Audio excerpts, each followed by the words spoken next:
podcast é apresentado pelo Tecnoblog. Por que a Apple faria um buscador se abrir um precedente de que você não pode usar o seu próprio serviço no seu sistema operacional como padrão? Então, um precedente que ele tenta falar, vamos aumentar a competição, e na verdade o resultado é, ele inibe a competição, ele piora o ambiente competitivo.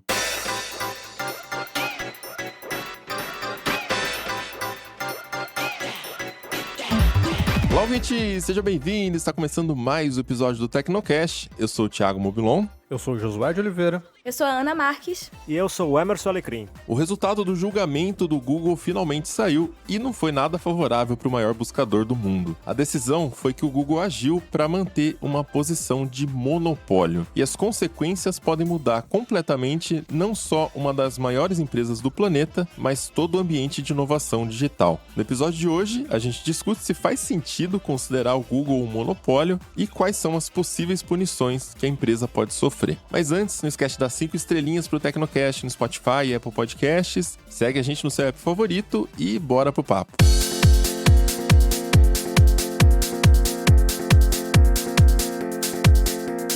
O Google é um monopólio no mercado de buscadores. Pelo menos foi isso que decidiu o juiz Amit Mehta. Esse é o nome dele mesmo, tem Mehta no nome do juiz que está julgando o Google, juiz dos Estados Unidos. E a decisão do julgamento de antitrust que começou ano passado foi divulgada na segunda-feira, dia 5 de agosto. Ele se estendeu por várias semanas, foram vários executivos de alto escalão testemunhando, inclusive o CEO do Google, Sundar Pichai, né? Mas também Satya Nadella, CEO da Microsoft, o Ed Kiel, que é o vice-presidente de serviços da Apple, e, enfim, várias outras pessoas ali. Um dos principais pontos desse julgamento é a forma como o Google lida com seus produtos em conjunto, seja para conquistar usuários ou para melhorar os próprios produtos através da coleta de dados. Essa questão dos dados foi bastante abordada ao longo do julgamento, e aqui a gente está falando de dados que o Google recolhe via Chrome, via Android, via, enfim, os próprios resultados das buscas, as queries dos usuários, em que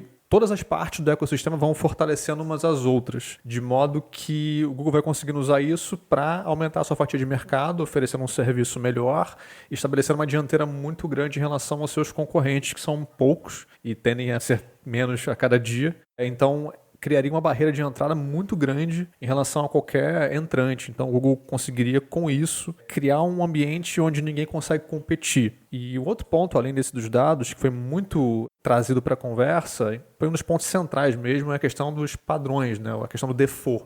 O Google é default como buscador ali na Apple, na Samsung, também no Mozilla, e o argumento do Departamento de Justiça que trouxe esse caso à tona foi que esses acordos com esses parceiros constituiriam um comportamento monopolista, porque os valores são muito altos. A gente soube ali que o Google paga papo de 20 bilhões para a Apple todo ano para conseguir manter esse status de padrão. Então isso manteria o Google nessa posição, daria aí uma vantagem muito grande em relação a outros possíveis concorrentes que não conseguem chegar nesses valores, ninguém conseguiria alcançá-los e o mercado ficaria estagnado, sem muito incentivo para inovação, sem muito incentivo para que essas outras empresas, que são as parceiras, tentem encontrar outros players para estabelecer parcerias e contatos, enfim. Então a questão dos dados e a questão dos defaults foram dois pontos bem centrais na argumentação do Departamento de Justiça, que no fim acabou levando a esse entendimento do juiz, né, de que de fato, enfim, esses comportamentos constituem uma tentativa de manter monopólio.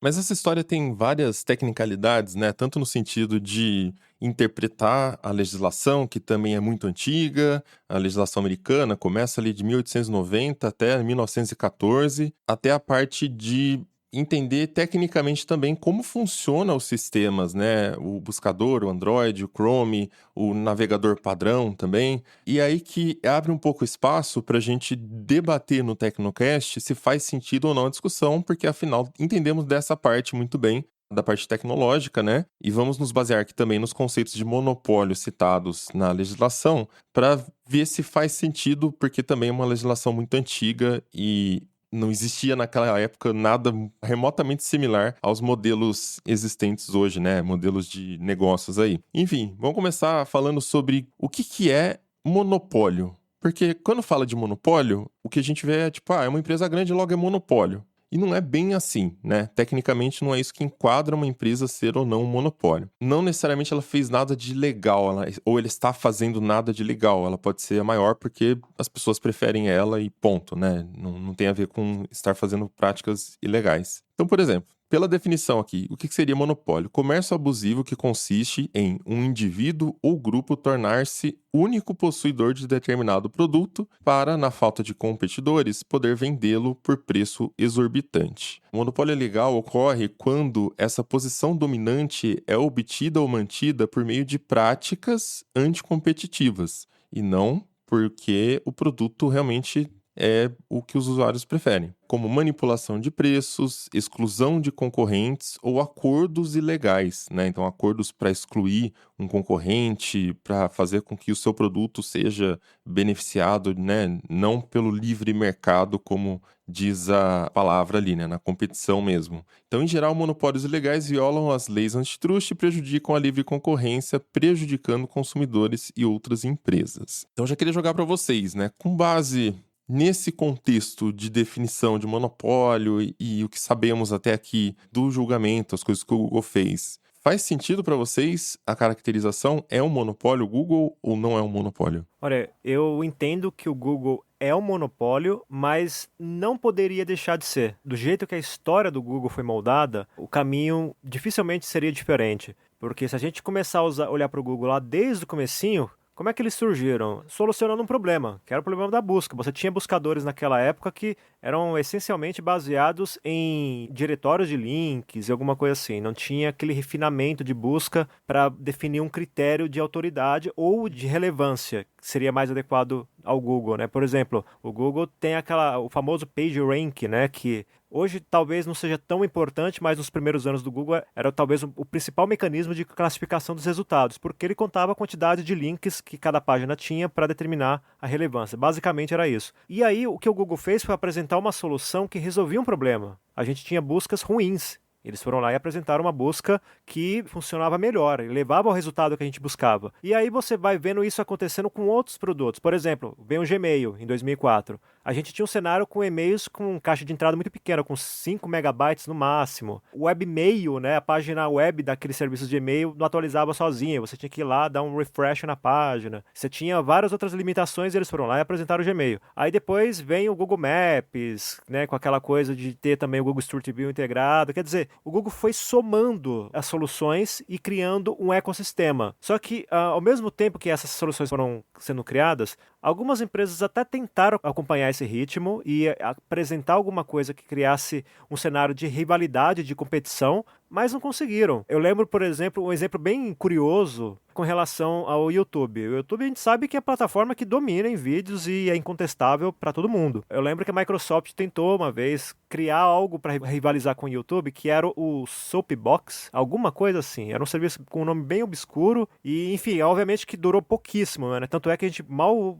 ouviu falar desse serviço. Mas a questão é essa, o Google foi construindo soluções que, pelo menos na época de lançamento, eram tão inovadoras que não havia como outras empresas acompanharem. E aí, essas soluções foram combinadas, criou um ecossistema, e esse ecossistema foi inchando, foi crescendo, foi dominando, ao ponto de que outras empresas até poderiam ter interesse em tentar rivalizar com algum desses serviços. Só que elas olham e falam, olha, a gente não vai conseguir criar algo do mesmo nível. Ou então a gente até pode criar, mas vai gastar uma fortuna que a gente não tem. Ou então a gente vai gastar essa fortuna, mas de repente os usuários estão tão bem acostumados com o ecossistema do Google que eles vão acabar dando pouca atenção para o nosso produto ou para o nosso serviço. Então, quer dizer, o Google acabou criando um monopólio no sentido de ter uma posição dominante. E é uma posição dominante que, pelo menos para o usuário comum, é confortável. Quando você fala monopólio, então você está falando no sentido informal, né? Que ele é dominante, que ele está ali na prioridade da lista de todo mundo, é isso. É. Agora, do ponto de vista legal, já é realmente uma questão mais delicada, né? Porque a gente tem esse conceito de, que nem você comentou agora há pouco, de monopólio legal,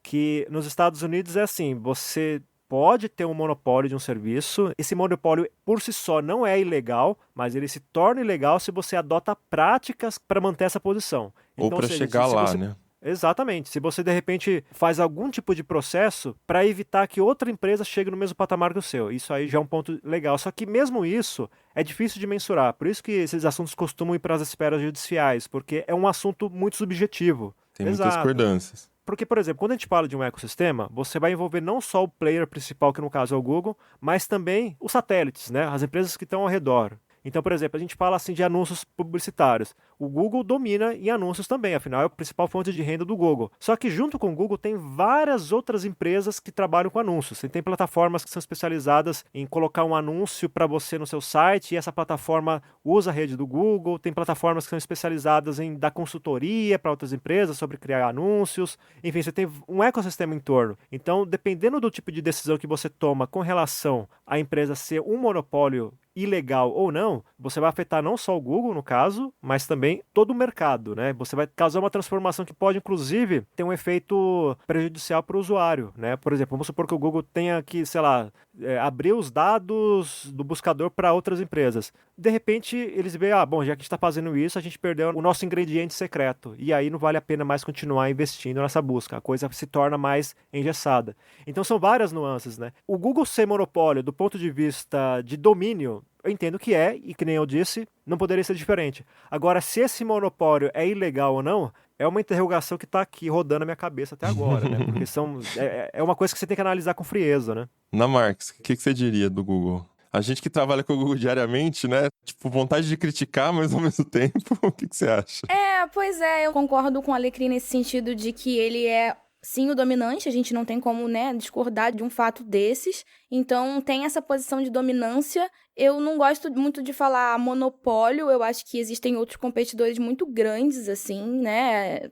A própria Apple, que tem uma política de mercado muito mais fechada do que a do Google, né? Se a gente for parar para pensar no ecossistema dela, ela realmente lança produto para só ela usar. Hoje em dia tá mais aberto, né? Mas já foi muito mais fechada de tudo dela, né? Software, os aplicativos, muito feitos para os próprios produtos. É uma coisa que a gente não vê o Google. O Google é uma empresa muito mais de serviços. Tem ali hardware, que é, né, pífio a participação ali, o Pixel e coisas assim, mas focada em software, focada em serviços, e como a Alecrim disse, né, ela surgiu pequena, foi crescendo, por mérito, porque, né, o serviço era bom, nem sempre foi tão bom, a gente viu essa busca evoluir, a gente viu os próprios aplicativos, o Gmail evoluir, né, o próprio Android, que no início era difícil, né? Hoje em dia o sistema é muito mais fluido, ele é muito mais integrado, então a gente viu isso tudo acontecer. Foram muitos anos, né? Quando a gente pensa nessas leis antigas, a gente tende a ter um recorte, às vezes, até muito pequeno, assim, de negócios que tinha um certo tempo, assim, né, tipo assim, vai surgir um negócio X e daqui a um ano surge outro negócio Y e aí o negócio X canibaliza. Essa história do Google, ela é muito, muito antiga, né, é a história da web, né, tipo, basicamente, como a gente conhece hoje. Então, bota aí 30 anos, não tem isso, né, não foi sempre o Google. A história, ela se transformou, né, no Google sendo a maior potência aí que a gente tem hoje, né, e que, sei lá, daqui a 30 anos como é que vai ser, porque a gente também tá na beira de outra mudança drástica aí, com inteligência artificial, tem players entrando, né, a OpenAI entrou, então, eu sei que é difícil, né, diante do tamanho do Google, a competição, né, e acho que a decisão do juiz, ela vai por esse lado, né, de dificulta entrantes, dificulta outras empresas de competirem. Concordo com essa parte, mas não acho que seria algo que é culpa do Google, sabe, num sentido de punição, de tipo assim, essa empresa fez alguma coisa errada. Não, ela fez tudo certo, né? Então, o que eu deveria fazer? Eu, como dono da empresa, o que eu faria? Eu faria errado para não dar certo o meu negócio? Então, é muito difícil analisar, né? É uma decisão muito estranha de analisar. Eu acho que, assim, enquanto eu li alguns trechos da decisão e li algumas outras opiniões também, eu ficava um pouco dividido porque... Estava até comentando antes da gravação, né? Eu concordo com o espírito da afirmação, não necessariamente que o Google fez um caminho ilícito ali para chegar nesse ponto de posição de monopólio. Dentro do sentido mais lato da coisa, esse sentido mais solto, talvez dê para dizer que o Google é um monopólio na prática, assim. É um monopólio naquele sentido de que a gente sequer vislumbra outros players, falando aqui especificamente da parte de busca, né? No mercado de buscadores, que é especificamente o tema do julgamento, né? General Search Engines é o termo que eles usam ali. Então, por exemplo, não adiantava argumentar que não, agora o TikTok está sendo muito usado, é o competidor. Tipo assim, esse julgamento não se importou com isso, eles estão falando de motores de busca basicões, aquela coisa bem tradicional. Então, nesse sentido, eu acho que o que realmente pegou ali para a decisão ser tomada de que o Google é um monopólio não foi tanto a parte de chegar lá, mas como o Google se mantém lá. Eu acho que esse que é o principal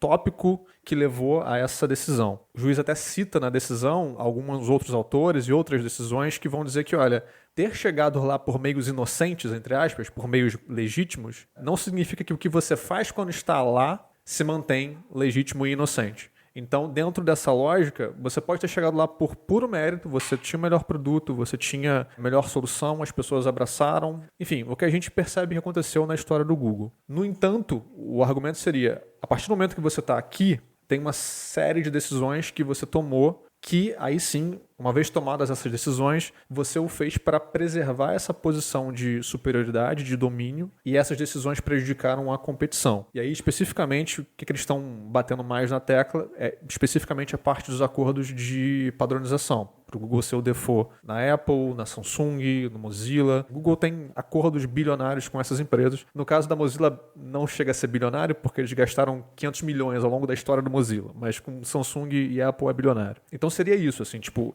ok, o Google até chegou lá por mérito, beleza, na página 202 do processo da decisão, ele reconhece isso, está lá escrito, só que o processo não é totalmente sobre isso. O processo é o que o Google está fazendo agora que ele está lá. Então, dentro disso, até há um argumento, mas eu acho que também é discutível se esses acordos de padronização correspondem a uma prática anticompetitiva.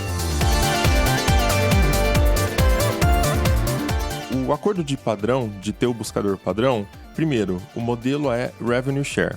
E, basicamente, quando uma pessoa faz uma busca no Google utilizando o Safari, navegador da Apple, seja no iOS, no Safari Desktop, né, no Mac, os anúncios que aparecem ali estão gerando receita. O acordo do Google é um percentual desses anúncios vai para a Apple. Hoje, rendeu aqui $1 milhão, desses 1 milhão pega tantos por cento, toma para você, Apple, obrigado por me mandar esse tráfego. Então, na prática, já não é um acordo escuso, uma coisa, sabe... Não foi 20 bi que o Google fez um Pix para a Apple. Exato, não foi tipo assim, olha, me coloca aí que pra me privilegiar e aí, né, tipo, não tem nada de errado nisso, é simplesmente um acordo de negócios. Eu te pago um percentual pelo tráfego que você mandar aqui pro meu site. Show de bola, é tipo um representante comercial ganhando comissão, sabe? Nada demais. Aí qual que seria o problema? Você não pode obrigar a Apple a ter exclusividade. Aí cairia no antitrust. O acordo não é de exclusividade. Tanto que a Apple tem acordo pro segundo buscador, pro terceiro buscador.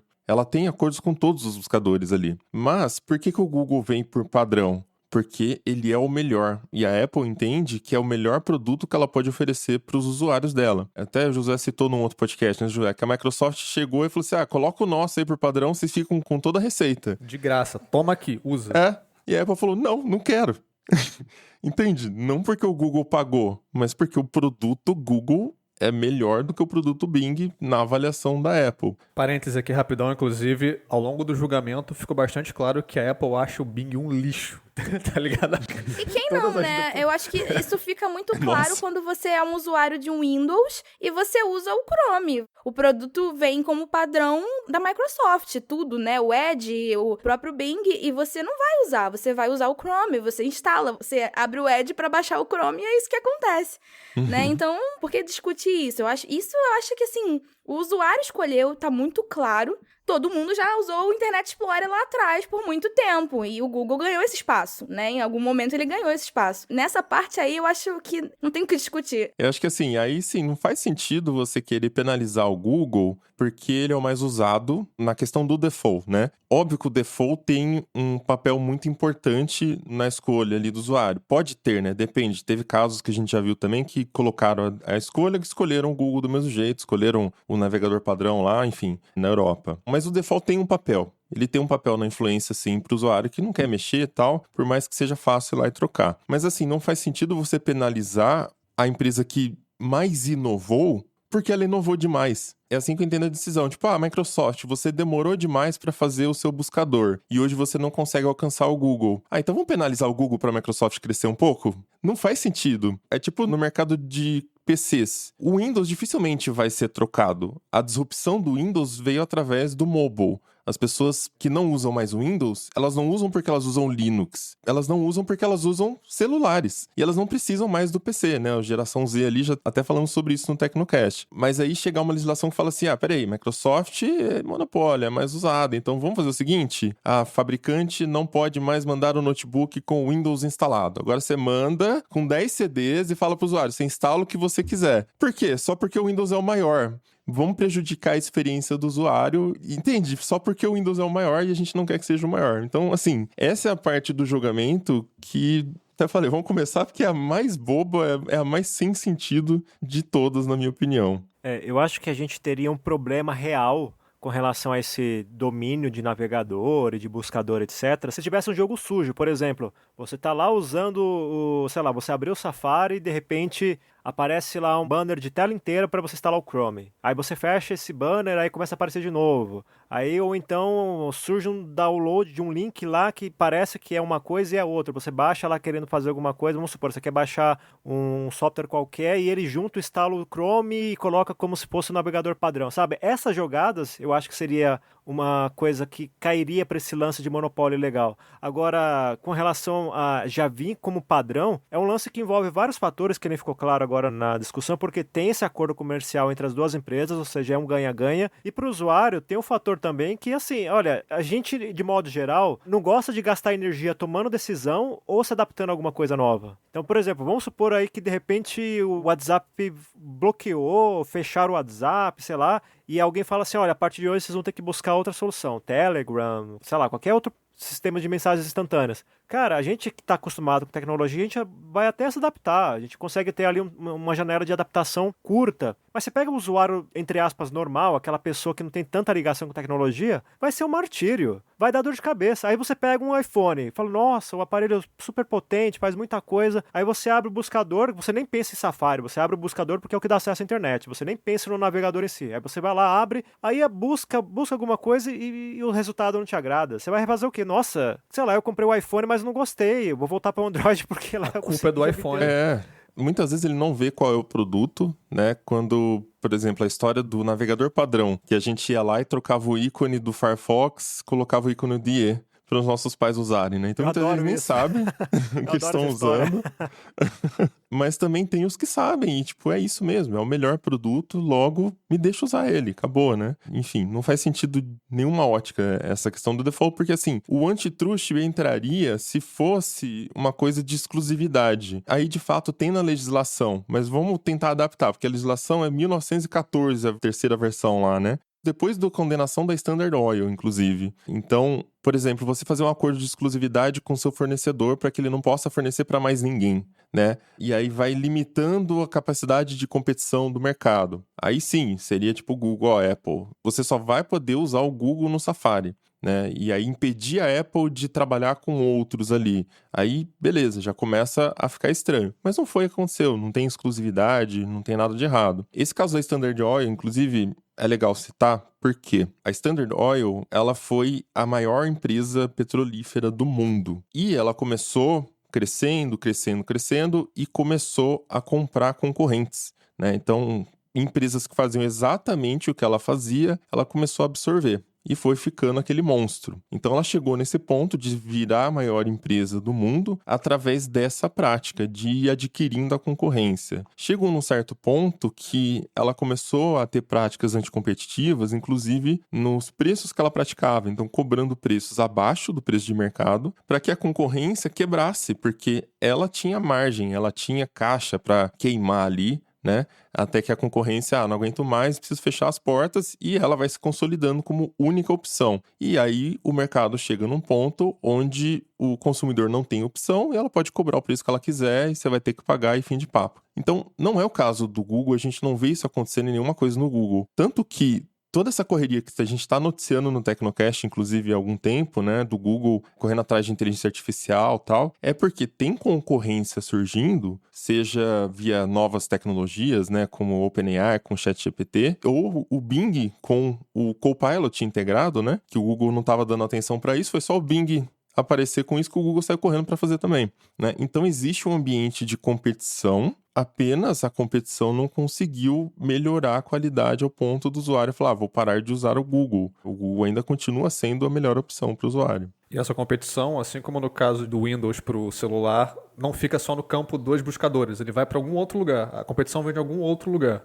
Então também é interessante porque isso ilustra, de novo, a superioridade do Google e por todos esses aspectos que a gente colocou. Eu só queria destacar uma única coisa, que é algo que poderia ser discutido. Não sei se a gente vai conseguir ter tempo para fazer isso aqui, porque é toda uma outra discussão, talvez desse todo um outro Tecnocast. Mas dá para só assinalar que, ok, a gente concorda que o Google chegou nessa posição por oferecer o melhor produto e que os acordos de padronização, de default, não são acordos de exclusão. O Mobilon falou, né? A Apple tem lá o primeiro, o segundo, o terceiro buscador, enfim. Então não se enquadra muito nessa coisa de excluir outros competidores. No entanto, tem algo que apareceu no julgamento que vem muito na fala de um dos criadores do Niva, que foi um buscador que tentou competir com o Google durante um tempo, não conseguiu. Uma das falas de um dos criadores, que é ele tem um nome indiano, que é Sridhar Ramaswamy, imagino que seja assim, ou algo parecido com isso, em que ele basicamente vai sinalizar ali que o problema dos acordos de padronização é que eles deixam todo mundo muito acomodado. Então, o argumento dele seria tipo, ok, mesmo que a gente não entenda isso como uma prática anticompetitiva, isso gera um efeito no mercado, que é um efeito de deixar a Apple acomodada, o Mozilla acomodado, a Samsung acomodada. Então ninguém mais dentro do mercado teria incentivos para inovar muito. Porque a Apple já sabe que a grana vai entrar, a Samsung também, o Mozilla também, e outros players sabem que jamais vão ter esse tipo de grana para oferecer, esse tipo de acordo para colocar na mesa. Então, na opinião dele, isso ajuda a deixar o mercado mais parado, com menos incentivos à inovação. Então, eu acho que isso também influenciou um pouco ali na decisão, sabe? Me parece que essa fala ajudou nos argumentos do Departamento de Justiça. Como o acordo é de revenue share, é importante a gente frisar isso, é a participação do resultado. Qualquer empresa que recebesse o tráfego teria a oportunidade de pagar o mesmo para o Google. Porque se a Apple está recebendo 20 bilhões, é porque ela está recebendo um tráfego monstruoso, o Google está recebendo um tráfego monstruoso, que gera muito mais do que 20 bilhões, e aí o Google só paga o revenue share. Então, a capacidade de atender a um grande cliente, né, se a gente for analisar no mundo físico, tipo, eu tenho a rede de supermercados X e eu tenho a rede de supermercados Y. A rede Y, ela é menor e eu atendo ela porque eu sou um fornecedor pequeno, fornecedor sendo os buscadores, né? Aí eu vou falar, nunca vou conseguir entrar na rede X, porque o fulano dá mais dinheiro para ela. Mas não, ele dá mais dinheiro porque ele vende mais. A capacidade de fornecimento seria a minha limitação. Eu consigo fabricar o suficiente para fornecer para a rede X? Então, no digital não existe isso. O digital, você aumenta o limite do cartão de crédito na AWS ali, né? E pronto, você consegue técnicas de cache, você consegue entregar mais páginas sem derrubar o servidor, e aí é só gerar receita. Mas aí, de novo, tá o mérito do Google. Por que nenhum conseguiria pagar 20 bilhões? Nem a Microsoft consegue pagar 20 bilhões para a Apple. Porque outra inovação que o Google também é responsável é a parte de anúncios e de inteligência de anúncios. E a única empresa que concorre com o Google nesse segmento é o Facebook. Ou seja, existe concorrência, começa por aí. Mas a única empresa que conseguiu desenvolver uma inteligência, não só coletar os dados, mas conseguir processar esses dados, né, e entender os usuários, tal, para oferecer anúncios que promovem uma experiência melhor, né, não mandar anúncio aleatório, foi o Google. Então, de novo, não faz sentido essa afirmação de pequenos concorrentes. Eu entendo a frustração deles de não estar conseguindo concorrer. É difícil, realmente não é fácil. Mas, novamente, mérito do Google de ter começado muito antes, de ter olhado para esse mercado antes. E hoje, quando ele já está no topo, é igual a gente estava falando no último episódio sobre o OpenAI. É difícil quando a empresa já está com a tecnologia super avançada, chegar um entrante startup e falar assim, agora eu vou desbancar ele. A não ser que a sua ideia seja completamente nova e você vai provocar uma disrupção no mercado, tipo, vou matar o buscador através de LLMs, você não vai conseguir competir no jogo dele. Eu vou matar o buscador fazendo um buscador melhor, eu vou matar essa rede de anúncios fazendo uma rede de anúncios melhor. É bem difícil conseguir isso, né? E não é por causa do seu tamanho, é porque você tá atrasado, é simplesmente isso. E a gente tem que ver também o interesse de possíveis rivais de explorar aquela área de domínio do Google. Então, se a gente olha para a Apple, eu fico me perguntando assim, nossa, mas será que a Apple um dia ia querer ter um buscador que domina o mercado? Será que esse negócio seria interessante para ela? Porque a gente pode fazer um comparativo com um produto da Apple que rivaliza com o Google, que é o Apple Maps. Aí você vê, o Apple Maps até funciona razoavelmente bem lá nos Estados Unidos. Aqui no Brasil eles começaram, no Brasil não, assim, de maneira global, eles liberaram a versão web do Apple Maps só recentemente. Eu testei aqui no Brasil, né, porque a web é no navegador, e assim, achei muito ruim, assim, também eles lançaram em beta, né, a gente não pode também exigir algo avançado de um produto beta, mas enfim, tá numa fase muito rudimentar, e você não vê esforços da Apple, pelo menos lá nos Estados Unidos, de tentar impor o Apple Maps. Eles estão lá, óbvio que a Apple incentiva você a usar, fica ali recomendando, tal, ele já vem ali, já está preparadinho ali para rodar no iPhone e tudo mais. Só que se você quiser instalar o Google Maps e usar o Google Maps como padrão, ele vai funcionar, inclusive com a integração com outros produtos. Então, por exemplo, o meu histórico do Google Maps no iPhone está sendo compartilhado lá na minha conta do Google, e eu posso acessar esse histórico no navegador, no celular Android e assim por diante. Quer dizer, tá funcionando tudo perfeito. A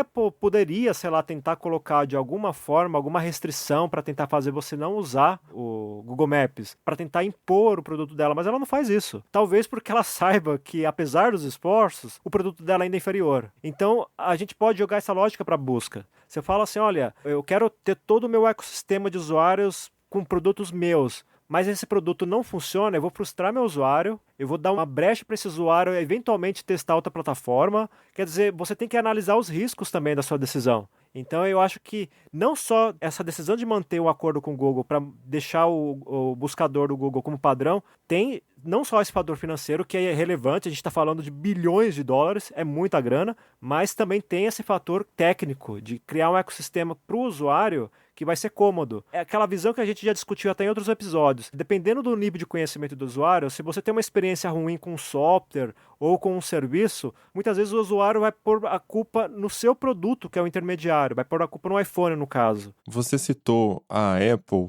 e há alguns anos a gente já viu rumores saindo de que a Apple estaria desenvolvendo seu próprio buscador, recentemente, inclusive, de novo esses rumores. Aí, o lance de abrir precedente, né? Porque se o Google é condenado e, a partir daí, proíbe-se essa parte de ter um default, qual é a única empresa que teria cacife hoje para competir com o Google no produto buscador? Saca? Que teria grana, que teria capacidade de atrair talentos e movimentar o mercado e já dar um jump start ali no buscador através de usuários, trazendo usuários para o seu próprio serviço, né? Através do seu ecossistema. Só Apple. O Windows tentou, não conseguiu, mas mobile é mais relevante e é mais usado o iPhone do que Android nos Estados Unidos. Você daria mais chance pra Apple começando do zero hoje do que pra Microsoft já tendo Bing?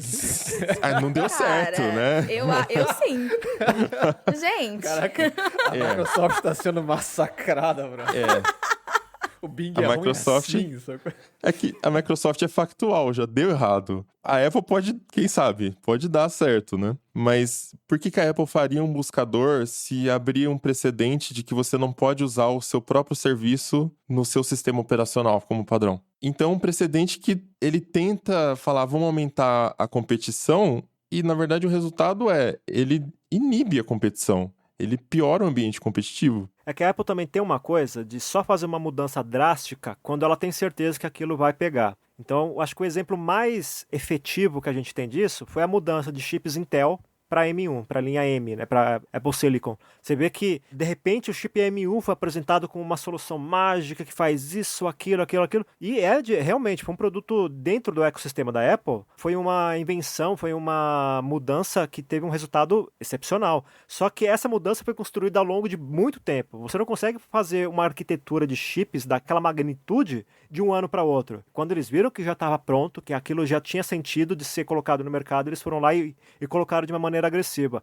Então pode ser que a Apple até cogite de lançar um buscador, de repente uma solução híbrida, que misture a busca com IA generativa, mas talvez eles façam isso assim, quando eles tiverem certeza que a coisa vai funcionar de fato. Isso que você está falando, só também minha interpretação é, os rumores têm um motivo. Então vai ver, isso já tá rodando lá dentro, eles só vão soltar na hora que tiver redondinho. Aí a gente olha esse tipo de julgamento, né, baseado numa legislação completamente offline, bizarra, não tem nada a ver com o contexto.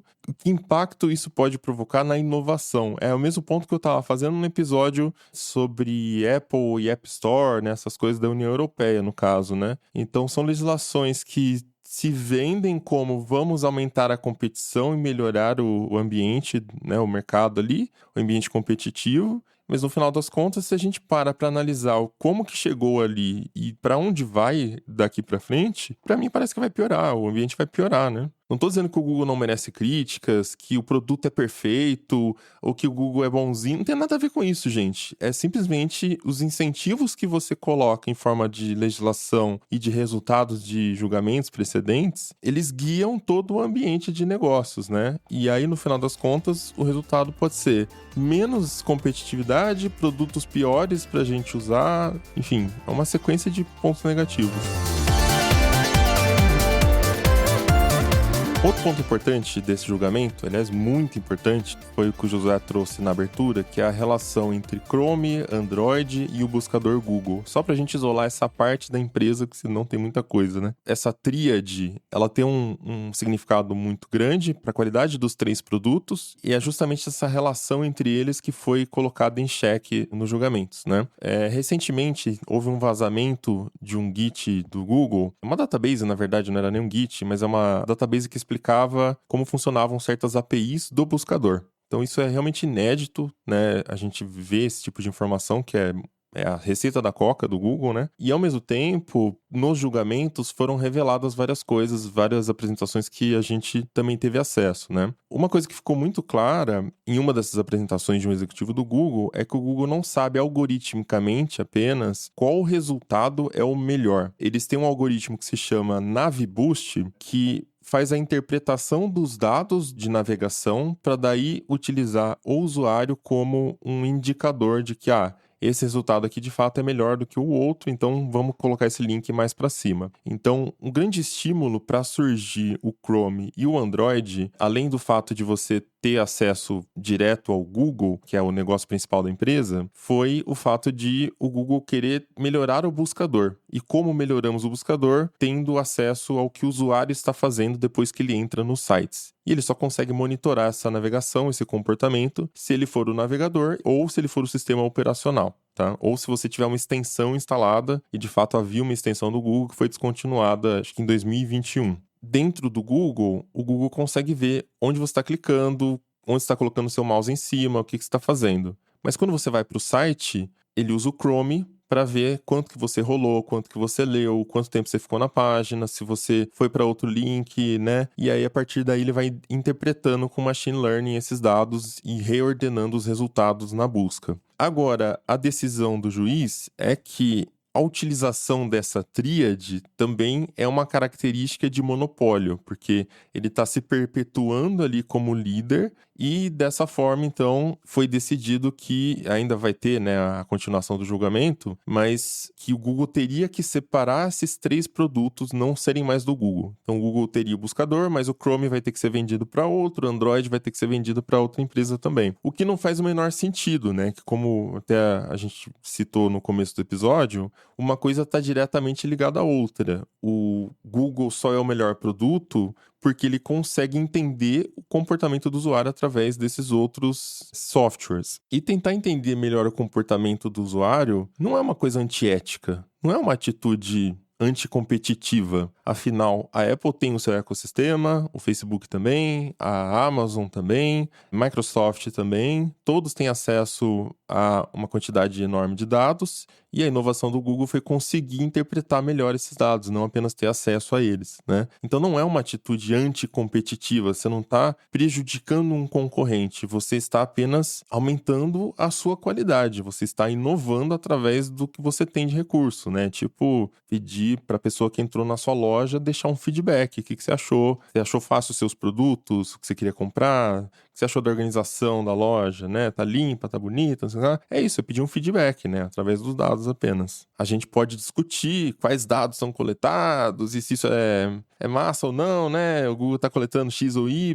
mas assim, coletar o dado, né? O feedback, não dá para falar que isso é anticompetitivo, antiético. E essa possibilidade de desmembrar o Google, fazer com que ele venda essas divisões que fazem parte desse ecossistema, seria o resultado mais radical desse julgamento. Essa parte das medidas que o Google vai ter que tomar vai começar a ser julgada a partir de setembro, né? O nome técnico disso é remédios. Quais são os remédios que o Google vai ter que utilizar? Eu acho demais esse termo, remédio. Mas tem matéria que saiu na Bloomberg recentemente de que eles ouviram de fontes próximas à situação, que não são identificadas, enfim, de que haveria, inclusive, essa possibilidade na mesa de fato pedir o desmantelamento ali do Google. Tentou-se fazer isso com a Microsoft em 99. Vamos lembrar que a Microsoft naquele período também passou por um julgamento antitruste, no caso da Internet Explorer e do Netscape. Isso foi pedido, acabou tendo uma apelação e não rolou. O remédio da Microsoft foi bem mais tênue, enfim. Então, isso me faz pensar que é uma possibilidade mais remota chegar a isso, mas é bizarro pensar, sei lá, num Android sem Google, num Chrome sem Google, porque são produtos que, tudo bem, eles cumprem suas funções, o Chrome é um navegador, beleza, o Android é um sistema operacional mobile, beleza, mas eles existem por uma razão, e descolar eles desse tronco, assim, me parece um lance meio difícil até de pensar, de prever o que aconteceria. Eu não consigo nem pensar quem poderia comprar um Android, por exemplo, e o que faria com esse Android, porque, pensa só, quem vai querer ter só um sistema operacional para celulares? Quem vai querer ter só um navegador? Você vai querer fazer outras coisas com isso porque é óbvio que tem outros potenciais ali. Então, a não ser que fosse, sei lá, um consórcio de empresas que se compromete a não usar aquilo para o lucro, sei lá, empresas sendo bonzinhas, sei lá, acho muito difícil que... Uma ONG. Ou algo assim, saca? Mas não consigo imaginar isso na mão de atores que não queiram usar isso para ter benefícios em outras áreas. Então, acho até difícil prever o que poderia acontecer nesse caso, né? Na eventualidade dessa decisão, sabe? Um ponto importante, antes da gente falar de sequência, né, quem poderia comprar e o que faria com ele, também só para pontuar mesmo, é que o Android não existiria. O sistema mais usado do mundo, uma das maiores inovações dos últimos 20 anos, né, não existiria se não fosse essa intenção de vamos entender melhor o usuário para melhorar um buscador. O Chrome também não. O melhor navegador. Muita gente vai me bater por isso, né? Mas é o melhor navegador. É o mais usado. É o que, saca, chegou numa época de novo, que nem o Alecrim citou ali, né? Pô, Internet Explorer, tinha um Firefox ali, mas o Firefox era muito coisa de nerd, coisa de... né, dev, eu usava o Chameleon, que era uma variação do Firefox, inclusive. Mas é isso, o Chrome chegou, ó, isso aqui é melhor. Inclusive, no começo ele era mais leve ainda. A gente instalava ele, porque, olha, esse navegador do Google é até mais leve. Isso já ficou pra trás há um tempo. Isso abre aí. Abre 2 janelas aí, Triste. eu quero ver. Se o computador é potente, abre 2 janelas do Chrome que eu quero ver agora. Mas aí eu sou da teoria de que não é culpa nem do navegador, cara. Porque se eu pego a mesma aba em qualquer navegador, a memória RAM também, a web no geral tá muito pesada, né? Muito código, é diferente. Mas é isso, só vamos partir do princípio de que a inovação não existiria se já fosse uma legislação. Que virando um precedente, isso vai ser usado para outros processos, né? Então, abrindo esse precedente de que não pode ter o navegador, não pode ter o Android, quanta inovação está sendo inibida a partir daqui? O Android e o Chrome não existiriam. Se a gente olhar para o histórico do Google novamente, a gente percebe que a empresa foi uma das que mais aderiram àquela estratégia de você criar um produto para servir de base para outro. O que eu quero dizer é o seguinte, tem um modelo padrão que é assim, eu tenho um serviço, eu tenho um produto, aí para você ter acesso a esse serviço ou produto, você paga por ele. Pode ser uma assinatura ou paga de uma vez, e o Google não. Você vê que, por exemplo, o Gmail, quando surgiu com aquela proposta toda inovadora de 1 GB de espaço, quando você tinha, sei lá, no máximo 5 em outros serviços, 5 megabytes. Aí eles falaram assim, olha, você vai ter isso tudo, essa capacidade vai aumentando e tem outros benefícios aqui, e vai ser de graça. Você não vai pagar nada por isso. E aí ficou aquela coisa, nossa, tá, mas de graça e beleza, mas o que o Google ganha com isso? Depois, essa mesma lógica se aplicou a outros produtos. Google Maps, o próprio, que nem ficou claro agora, o próprio Android, o Chrome e assim por diante. Então, o Google precisa dessas pilastras para conseguir sustentar o ecossistema deles e a gente pensa assim, beleza, eu vou então, por decisão judicial, eu vou me desfazer do Android ou do Chrome, qualquer linha de produto que sirva de pilastra. O motivo que faz aquele produto existir, é essa sustentação que o Google recebe. Então, outra empresa que pegar esse ecossistema não vai ter o mesmo benefício. Você não pode, por exemplo, falar assim, não, eu vou pegar, sei lá, vamos supor que é o Chrome, que o Google se desfez do Chrome. Aí eu vou lá e compro o Chrome e falo, beleza, agora como é que eu vou ganhar dinheiro com isso? Eu posso, de repente, fechar um negócio com outra empresa, sei lá, com a Microsoft, e falar, olha, vamos fechar um negócio aqui, vocês me pagam tanto para eu colocar o Bing como buscador padrão no Chrome que eu comprei. Dá para fazer isso, só que entra novamente naquela lógica de que se o usuário não ficar satisfeito, ele vai procurar alguma forma de resolver aquele problema dele, ou seja, ele vai buscar o Google de outra forma, mas ele vai chegar lá. Então, pode ser um investimento que não vai valer a pena. Por outro lado, o Google fica sem essa pilastra, que é o Chrome, e começa a ter, então, uma queda de investimento em inovação, em pesquisa, que parecem palavras que eu estou querendo preencher um business bingo aqui, mas não é. Essa coisa de inovação, pesquisa é o que conduz o Google e várias outras empresas que estão no topo aí do mercado. Você imagina, então, que isso se restringe ao Google, mas começa a ter aquela coisa que é muito comum no judiciário, que é precedente. Outras empresas vão falar, olha, aconteceu isso com o Google, então não sei se é bom a gente seguir por esse caminho. A gente vai ter um cenário em que a coisa vai ficar engessada. E se engessa, é ruim para todo mundo. É ruim para o usuário, para as empresas, para o governo. É por isso que a gente, quando fala dessas decisões judiciais, isso tem que ser analisado com frieza. Você tem que ver todos os pontos, porque, que nem o Mobilon deixou claro agora, a gente não está dizendo aqui que o Google é santo. Se tem alguém que não é santo nessa história, é o Google. Mas assim... Vamos fazer um episódio só pra falar mal do Google? A gente tem assunto de sobra, gente. A gente fala de experiência própria, inclusive, de coisas que... A gente tem falado, né? Em muitos episódios, metido palmas. Uma coisa é gostar do produto e outra coisa é entender o efeito econômico disso, né? Legislação, negócio, estratégia e tudo mais. O Don't Be Evil do Google ficou pra trás há vários anos, inclusive. Pau que bate em Chico, como é que é a expressão? Pau que bate em Chico, bate em Francisco também, não é? Minha nossa. É isso? Eu acho que é isso, é isso, sim. Então entendam isso, hoje é contra o Google, amanhã é contra quem?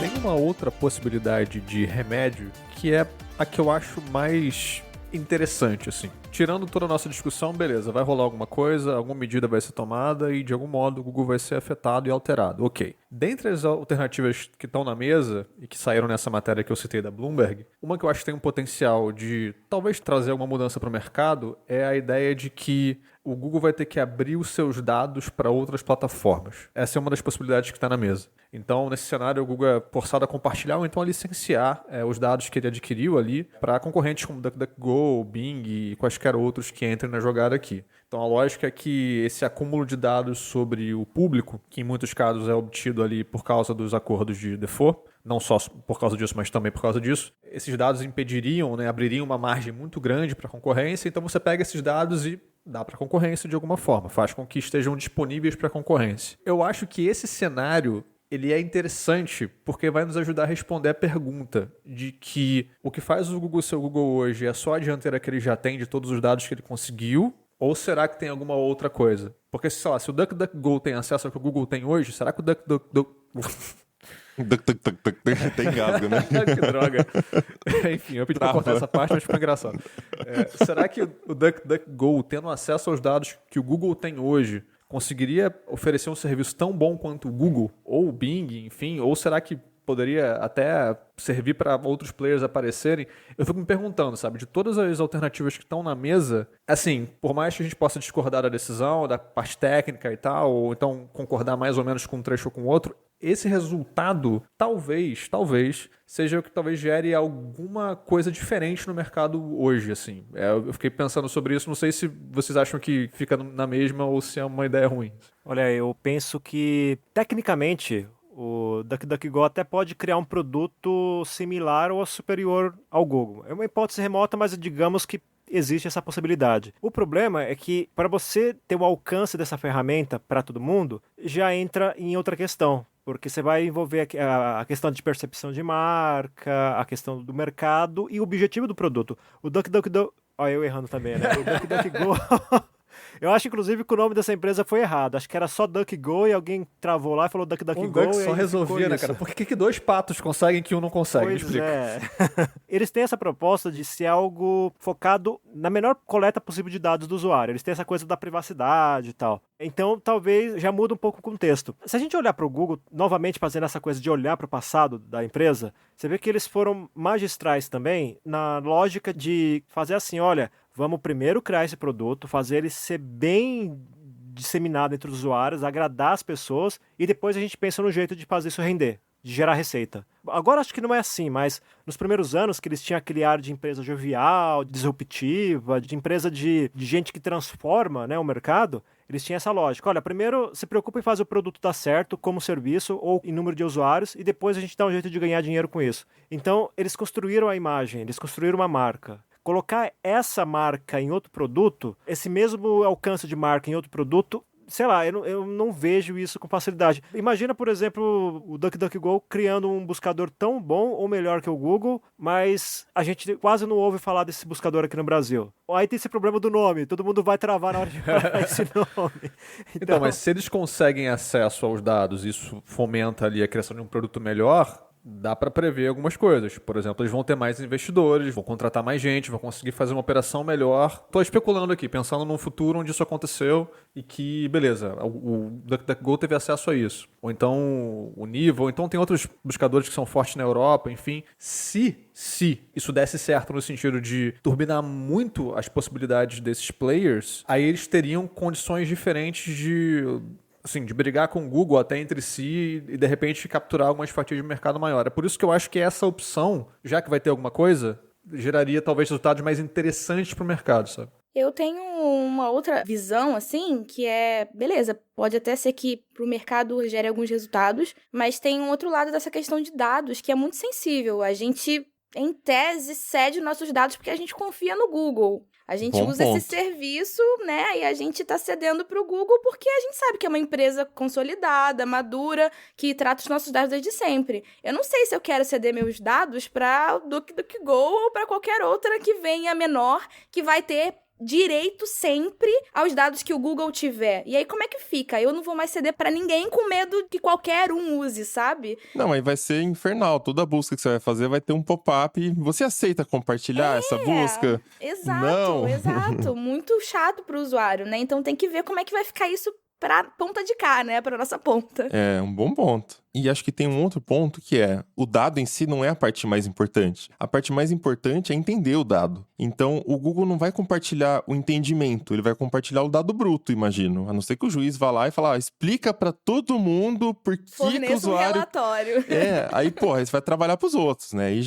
Aí é bizarro se fosse isso. Acho difícil que chegue a isso. Tipo assim, o próprio Google falou... Acho que no processo mesmo teve alguns slides onde eles falam que eles têm um esforço constante dentro do Google de interpretação do que significa certos comportamentos do usuário na SERP. E quando eu tô falando de comportamento, é tipo assim, você tá rolando com o seu mouse, passando o seu mouse em cima do letreiro assim, ó, por exemplo. O que isso significa? Acho que o usuário tá lendo, ele gosta de ler passando o mouse em cima das letras. Isso acontece muito. Heatmap, você olha e vê, né? Heatmap não, gravação de tela mesmo. Tá, mas quando eles lançam um widget novo e o usuário pula esse widget ou ele interage com uma parte do widget, significa que ele quer mais informações sobre aquilo lá ou que ele está buscando informações de coisas relacionadas àquilo lá, saca? É esse tipo de psicologia comportamental que é a parte mais valiosa. E aí também a tecnologia de machine learning para fazer essa mineração em massa, né? Mineração de dados naqueles bancos gigantescos de informações. Então, a parte dos dados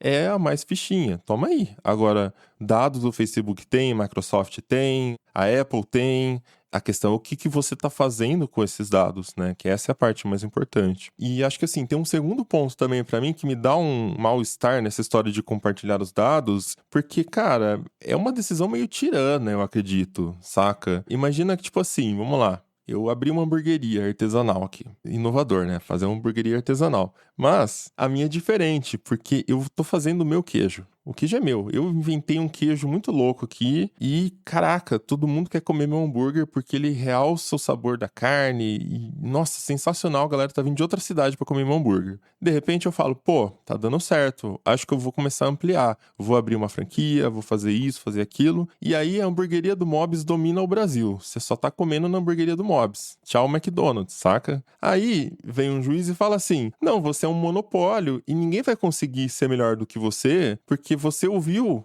a galera que vai na sua hamburgueria e eles te passaram feedback de como deixar o queijo melhor. Então, você está sendo anticompetitivo. compartilha a receita do queijo com todo mundo. Eu acho que, na verdade, nesse cenário, ele mandaria você compartilhar os feedbacks e qual é o horário que geralmente as pessoas vão no seu restaurante. Qual foi a cara que elas fizeram quando elas morderam um hambúrguer?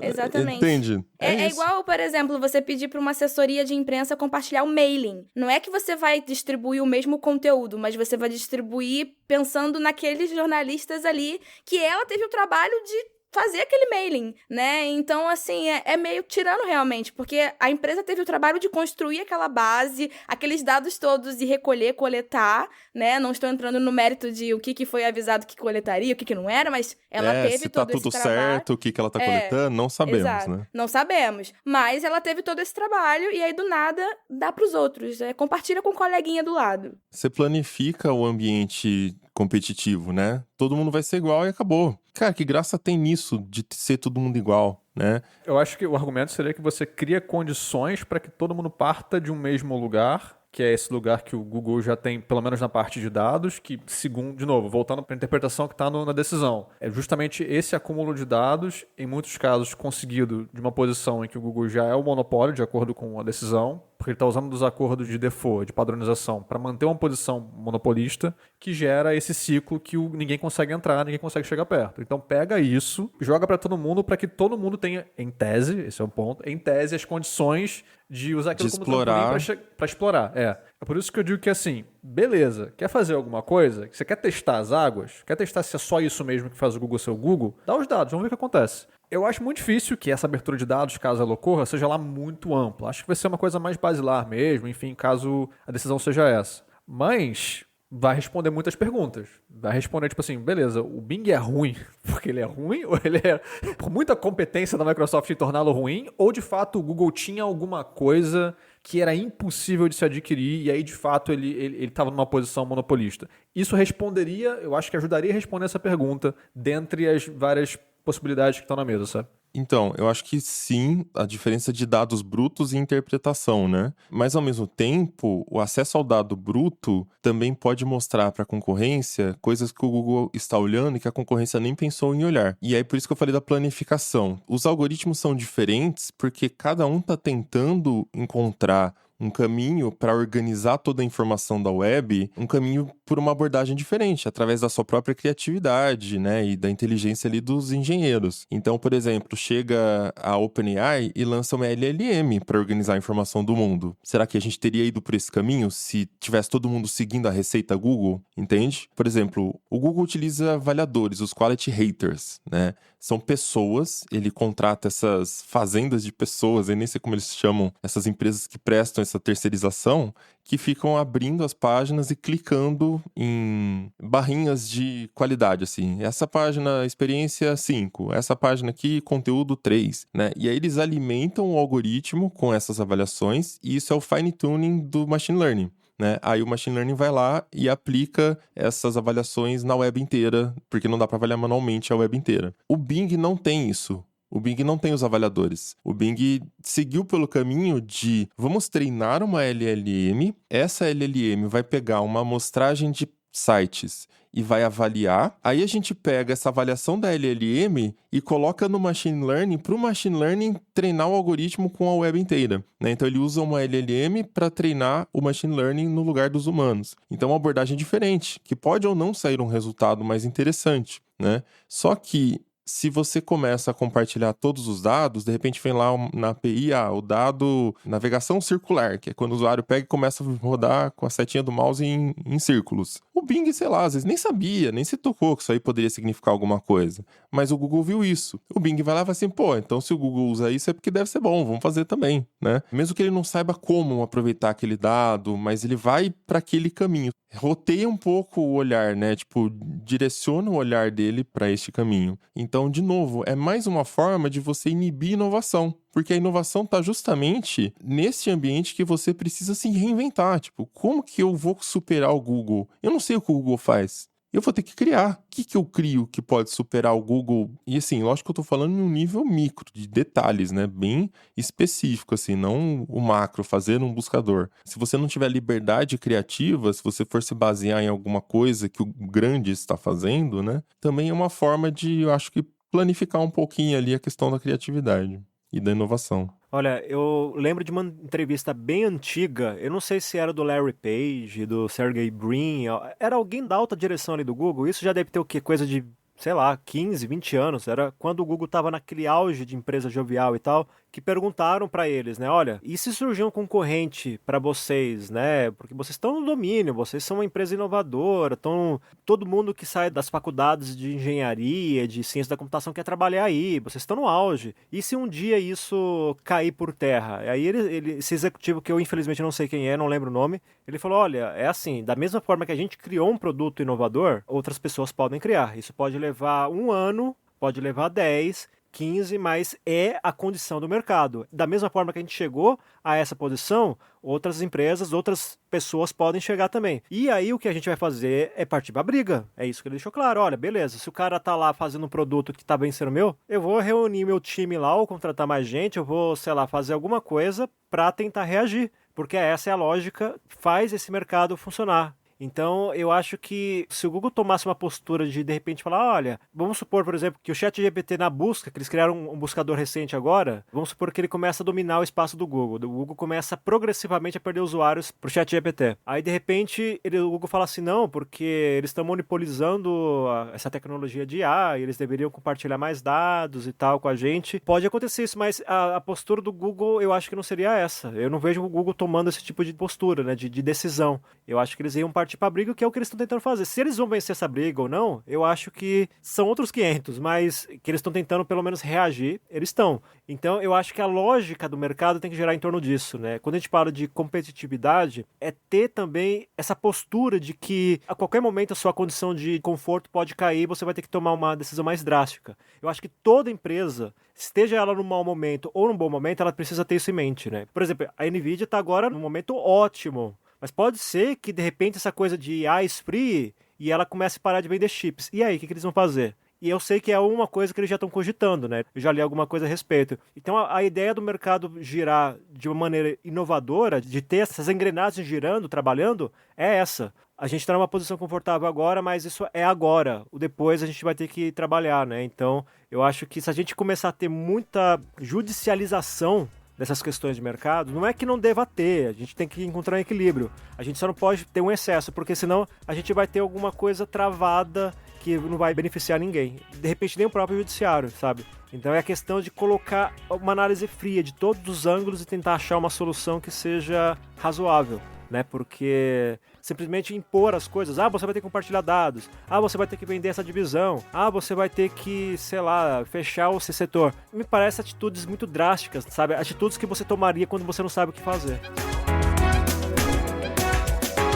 Então é isso, vamos chegando ao final de mais um episódio do Tecnocast. E aí conta pra gente, se você fosse o dono da caneta, o que você faria pra melhorar o ambiente aí de competitividade, inovação? Lembrando sempre que, né, manter o negócio justo, pensando nos impactos futuros da sua decisão e também em melhorar o produto para o usuário final, que é o que importa no final das contas, né? Você seguiria esse caminho que o Juiz seguiu? Você escolheria alguma outra abordagem? Manda pra gente seus comentários lá no Telegram, Caixa Postal Tecnocast, ou também no nosso grupo do Zap. É só entrar, o link tá na descrição deste episódio. Se quiser continuar o papo com a gente, em todas as redes, eu sou @mobilon, @Josué de Olive, com V mudo no final. Eu sou @a_Ana_Marques. E eu sou @ealecrim. Esse Tecnocast vai ficando por aqui, voltamos com outro semana que vem. Até lá! Tchau, pessoal. Tchau, tchau. Até mais.